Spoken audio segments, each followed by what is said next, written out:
ये खिलाफ का इतने तक कि जाके रॉ से मिले, रॉ से बैठे, हमारे दुश्मनों को लेटर्स लिखे मुल्क के खिलाफ। तो अगर ये करनी है चीज़ वाकई और नेकनियत ये पॉलिटिकल नहीं है तो फिर सारा निकालें। जो जिन्होंने आज तक पाकिस्तान के सालमियत के बारे में, एटमी एहसासों के बारे में, आर्म्ड फोर्सेस के बारे में, जुडिशरी के बारे में बात की, वो सारे को निकालें, सब पर एक्शन लें। हमें तो कभी किसी आर्म्ड फोर्स पर बोलना चाहिए, उनके खिलाफ order in the house please. तमाम मुअज़्ज़िज़ मेंबरान से गुजारिश है कि अपनी अपनी सीटों पे तशरीफ रखें प्लीज। बड़ी इंपॉर्टेंट बात हो रही होती है तो आप मेहरबानी फरमा के सुनेंगे। अब्बासी साहब हाउस में ऑर्डर करवाएं प्लीज। तशरीफ रखें अपनी अपनी सीटों पर, और अगर कोई बहुत जरूरी बात करनी हो तो लॉबी में तशरीफ ले जाएं। सब मुल्क की सलामती पर, आर्म फोर्सेस पर लोगों ने क्या क्या कहा है वो सुनते आए। पॉलिटिकल न ले।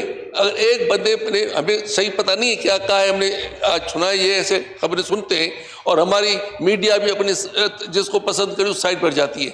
बात यह है कि जितना ये कुछ हुआ है किसको पता नहीं है किसने क्या क्या बोला है, क्या क्या मुल्क की तारीफ की है, क्या क्या मुल्क के दुश्मनों से ताल्लुकात रखे, क्या क्या कारोबार किए, क्या क्या वास्ते किए, क्या क्या पनाह मांगी उनसे कि इंडिया आओ आगे में मदद करो, क्या क्या खत लिखे, क्या क्या चीज़ें हुई हमारे मुल्क के लिए, कितनी मरतबा मुल्क के तोड़ने के लिए बातें हुई, क्या क्या लोगों ने कहा है कि हम वफादारी हलफ उठाने से तो हम अपने लिए बहुत बुरा समझते हैं। बहुत सारी बातें हुई हैं।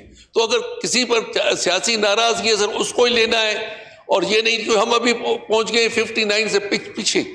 जो 59 में एक मरतबा एक गवर्नमेंट ने पार्टी बनाई, मुस्लिम लीग को ख़त्म करके रिपब्लिकन पार्टी बनाई।